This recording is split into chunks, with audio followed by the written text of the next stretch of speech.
বলতেছে তুমি আমার সাথে এই করো তাইলে এর সমাধা হইব।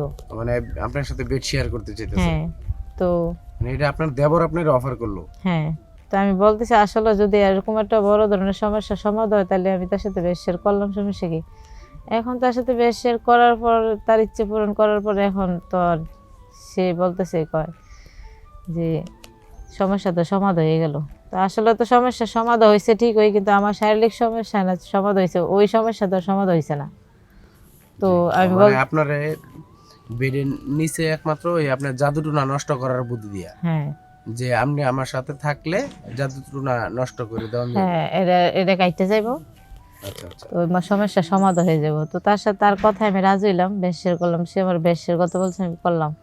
করার পরে এখন বলতেছে এখন তো আপনার সমাধান শেষ, মানে সমস্যা সমাধান হয়ে গেছে। হুম। তো এখন তো আসলে আমার তো শারীরিক সমস্যা না সমাধান হয়েছে, ওই সমস্যা তো আর সমাধান হয়েছে না। হুম। তো এ আর কি যে হ্যাঁ পরবর্তীতে হ্যাঁ বলতেছে যে আসলে আমি বলতেছি হ্যাঁ রে, যে তুমি যে বললা সমস্যা সমাধান হইব, আমার তো কোনো সমস্যা সমাধান হইলো না। বলতেছে আসলে সত্য কথা বলতে কি জানেন, জাদু টোনাটা আপনারা আমি করছি, আপনার আমার ভাল লাগছে এর লেগা, আচ্ছা, যাতে আপনি আমার এখানে একটা জিনিস হলো যে জাদুটুনা যদি দেবর করে থাকে তাহলে পাশের ভাড়াটিয়ার আপনার এত ভাল লাগলো কেন? ভাড়াটিয়ার ভাল লাগছে বোধহয়, মানে আমার হাজবেন্ডের থেকে, মানে আমার মনে হইতেছে সে অনেক বেশি পারবে। মানে ভিতরে ভিতরে আপনার অন্যরকম একটা চাহিদা চাহিদা হওয়া তার জন্ম প্রতি, নিতেছিল। যে তার দিকে হ্যাঁ। তাকাইলে মানে এরকম মনে হইতেছে সে আমার হাজবেন্ডের থেকে অনেক বেশি পারবে। আমি পারবিন আক্তার, আমার বাসা রাঙামাটি। তো আপনাদের সামনে উপস্থিত হলাম কিছু গল্প নিয়ে, মনোযোগ সহকারে শুনবেন। সে কথা হলো কি যে আমার ফ্যামিলি আমাকে বিয়ে দিছে এক ভালো ছেলের সাথে, তার অনেক আর্থিক অবস্থা ভালো। ঢাকা তার নিজের ফ্ল্যাট আছে 5 তলা। ওইখানে যাওয়ার পর আমার 2টা বাচ্চা, একটা ছেলে একটা মেয়ে, ঠিক আছে। তো আমাদের যে বিল্ডিং ওইখানে এক ভাড়াইটা থাকে আমাদের পাশের রুমেই। তো ওই ভাড়াইটা আমার দিকে আসলে কোনো জোরে তাকায়, মানে এরকম ভাবে তাকায় যে সে আমার খাইয়ে ফেলবে পাইলে, এরকম করতে করতে অনেক দিন চলে যায়। তো একদিন হঠাৎ করে সে আমারে মানে জোর করতেছে যে তার সাথে কোনো কিছু করার জন্য।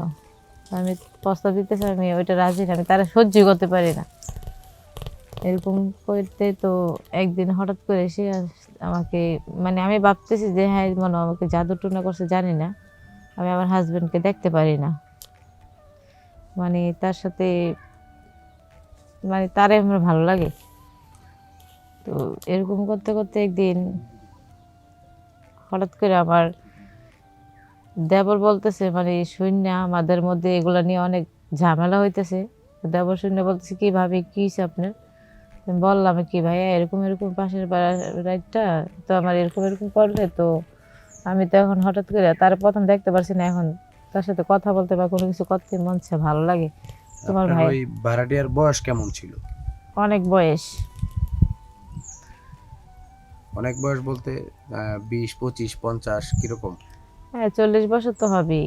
40 বছর বয়সী সেই ব্যক্তি আপনার জাদুটুনা করছে। মানে আমি ভাবতেছি যে হ্যাঁ হয়তো জাদু টুনা করছে, নাহলে প্রথম তো আমি হ্যাঁ সহ্য করতে পারতেছি না, মানে এখন পরে অনেক আস্তে আস্তে দেখা গেছে যে অনেক শুধু মনটা তার দিকে ছুটে হ্যাঁ যায়। ভালো লাগে, তার সাথে কথা বলতে ইচ্ছে করে, তার সাথে কিছু করতে ইচ্ছে করে। এখন আর আমার হাজবেন্ডকে আমার ভালো লাগে না। আচ্ছা, পরে এই ব্যাপারটা আপনার দেবর বুঝতে পারে। হ্যাঁ, দেবর বুঝতে পারে যে তার ভাইয়ের সাথে আমার ঝামেলা হয়, এই ব্যাপারটা নিয়ে ঝামেলা হওয়ার পরে দেবর আমার জিজ্ঞেস করতেছে ভাবি আপনাদের মধ্যে কি নিয়ে ঝামেলা? তো বললাম কি ভাই এরকম এরকম। তখন আবার দেবর বলতেছে যে এটা তো একটা সমাধা আছে। তো আমি বলতেছি যে ভাইয়া কি সমাধা? তাহলে আমার দাও, তাহলে তো আমার ওটা উপকার হইব। তো বলতেছে তুমি আমার সাথে এই করো তাইলে এর সমাধা হইব। মানে আপনার সাথে বেড শেয়ার করতে চাইতেছে। হ্যাঁ, তো মানে এটা আপনার দেবর আপনার অফার করলো। হ্যাঁ, তো আমি বলতেছি আসলে যদি এরকম একটা বড় ধরনের সমস্যার সমাধান হয় তাহলে আমি তার সাথে বেশ শেয়ার করলাম, সমস্যা কি? এখন তার সাথে বেশ শেয়ার করার পর তার ইচ্ছে পূরণ করার পরে এখন তো আর সে বলতেছে কয় যে সমস্যা তো সমাধান হয়ে গেল। তো আসলে তো সমস্যার সমাধান হয়েছে ঠিক ওই, কিন্তু আমার শারীরিক সমস্যা না সমাধান হয়েছে, ওই সমস্যা তো সমাধান হয়েছে না। তো জি আমি মানে আপনার বেডের নিচে একমাত্র ওই আপনার জাদুটুনা নষ্ট করার বুদ্ধি দিয়া, হ্যাঁ যে আপনি আমার সাথে থাকলে জাদুটুনা নষ্ট করে দেওয়া যাবে। হ্যাঁ, এটা এটা কাইতে যাইবো। আচ্ছা আচ্ছা তো আমার সমস্যার সমাধান হয়ে যাব। তো তার সাথে তার কথায় আমি রাজি হইলাম, বেশের করলাম, সে আমার বেশের কথা বলছে, আমি করলাম। করার পরে এখন বলতেছে এখন তো আপনার সমাধান শেষ, মানে সমস্যার সমাধান হয়ে গেছে। হুম, তো এখন তো আসলে আমার তো শারীরিক সমস্যা না সমাধান হয়েছে, ওই সমস্যা দ্বারা সমাধান হয়েছে না। হুম। তো এ আর কি যে হ্যাঁ পরবর্তীতে হ্যাঁ বলতেছে যে আসলে আমি বলতেছি হ্যাঁ রে, যে তুমি যে বললা সমস্যার সমাধান হইব, আমার তো কোনো সমস্যার সমাধান হইলো না। বলতেছে আসলে সত্য কথা বলতে কি জানেন, জাদু টোনাটা আপনারা আমি করছি, আপনার আমার ভাল লাগছে এর লেগা, আচ্ছা যাতে আপনি আমার এখানে একটা জিনিস হলো যে জাদুটুনা যদি দেবর করে থাকে তাহলে পাশের ভাড়াটিয়ার আপনার এত ভাল লাগলো কেন?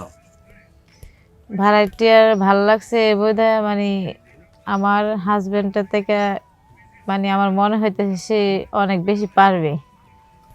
মানে ভিতরে ভিতরে আপনার অন্যরকম একটা চাহিদা চাহিদা হওয়া তার জন্ম প্রতি, নিতেছিল। যে তার দিকে আর তাকাইলে মানে এরকম মনে হইতেছে সে আমার হাজবেন্ডের থেকে অনেক বেশি পারবে, পাওয়ারশীল। মানে আপনার স্বামী শারীরিকভাবে দুর্বল ছিল। হ্যাঁ, আমার স্বামী একটু শারীরিকভাবে দুর্বলই আচ্ছা আচ্ছা পরবর্তীতে আপনি ওই ভাড়াটিয়ার সাথে না থেকে আপনার দেবরের সাথে থাকলেন। থাকলো। এটা তো ওই সময় ধোয়ার লেগা। তো আচ্ছা আমি তো আর এটা তখন কি বুঝতে পারলেন যে আপনার স্বামী পারফেক্ট না আপনার দেবর পারফেক্ট? আসলে আমার দেওয়ারই পারফেক্ট স্বামীর থেকে। আচ্ছা আচ্ছা পরবর্তীতে কি করলেন? পরবর্তীতে দেবরের বললাম যে আসলে তুমি যাতে তোমার সাথে ভালো লাগছে, তো তুমি জাদু করো, যেটাই করো, এখন থেকে আমি তোমার সাথে পরে কি করবো। আচ্ছা পরে দেবরের সাথে পরকীয়া শুরু করলেন। হ্যাঁ, পরে দেবরের সাথে পরে কি করতে তো অনেক দিন হয়ে গেল। জি তখন একদিন মানে ওই ভাড়াটার সাথে আমার দেখা হয় ছাদে যাওয়ার পর। ভাড়াটা বলতেছে যে আজকে আমাদের বাসায় আইসেন, আপনার কথা আছে। তারপরে একদিন গেলাম, যাওয়ার পরে হ্যাঁ বউ বাড়িতে নাই, তো তাহলে আমার ঢাকছে হ্যাঁ রুমে। আচ্ছা যাওয়ার পরে দেখলাম যে না, আসলে তো হ্যাঁ বয়স হলো কিংবা হ্যাঁ তো প্রচুর পরিমাণ চাহিদা, অনেক পারে। মানে আপনি তখন ওই ডাকার পরে তার রুমে গেছিলেন, পরে কি তার সাথে আবার আপনার ফিজিক্যাল রিলেশন হয়? হ্যাঁ, হওয়ার পরে বুঝতে পারলাম যে আসলে ভাবছিলাম যে ওই যে ভাবি যে ওই তো আরো আমার দেবরের থেকে আরো বেশি পারে। আচ্ছা তার কিন্তু মানে এখানে আপনি স্বামী থাকার পরেও আপনি প্রথম গেলেন আপনার দেবরের সাথে, তারপর গেলেন ভাড়াটিয়ার সাথে। কি করবো, আমার স্বামী তো শারীরিক চাহিদা পূরণ করতে পারে না, আচ্ছা দুর্বল। তো এক্ষেত্রে কি কেউ ব্যাপারটা জানাজানি হয় নাই বা কেউ জানে নাই? জানে বলতে আমার দেবর তো জানে, আর দেবর তো এই কোম্পানিরই। তো হাজবেন্ড কিছুটা বুঝতে পারছে এগুলা। তো একবার তো ভাড়াটিয়া নিয়ে আমাদের মানে আমাদের মাঝখানে ঝগড়া হয়েছিল। আচ্ছা আচ্ছা তো ওইটা যেভাবে যেভাবে মিট করছি। তো এখন যে ভাড়াটার সাথে আমার যেটা চলতেছে এটা এখন বেশিটা জানে না, আমার দেবর জানে। তো দেবর বলতেছে যদি তুমি আমার আমার কথা না শোনো, তাইলে আমি ভাইয়াতে কিন্তু ওই যে ভাড়াটিয়ার সাথে তোমার এসব হয়, তাহলে এটা বললে দেবো। এখন আচ্ছা দেবরের সাথে করতে হয়, ভাড়াটিয়ার সাথে করতে হয়। মানে এখন মাস এখন এইভাবেই চলতেছে এরকম জীবন। একটা পরিস্থিতিতে পড়ছি। এখন তো কি জীবন নিজের আপনার জীবন এইভাবেই চলতেছে? হ্যাঁ, তো নিজের শারীরিক চাহিদা পূরণ করতে যায় তো এরকম একটা ঝামেলায় পড়ছি, এখন ছুটতে পারতেছি না যে কি করব, বুঝতেছি না। আচ্ছা সেই ক্ষেত্রে আপনি আমাদের দর্শকদের কি মেসেজ দিতে চান? দর্শকরে বলতে চাইতেছি এই যে সবার কাছেই যে একটা অনুরোধ, যে আমি এই শারীরিক চাহিদার জন্য যেই মানে কাজটা করছি, ভুল করছেন। যে ভুলটা করছি, এরকম ভুল যাতে দর্শক না করে। কোনো নারী যাতে না করে। হ্যাঁ, কোনো নারী যাতে না করে। তো ভালো থাকবেন, সুস্থ থাকবেন দর্শক, আবারও দেখা হবে কোনো নতুন একটি গল্প নিয়ে। ততক্ষণ পর্যন্ত আল্লাহ হাফেজ। কয় মিনিট হয়েছে না? 6 মিনিট করে করার লাগে।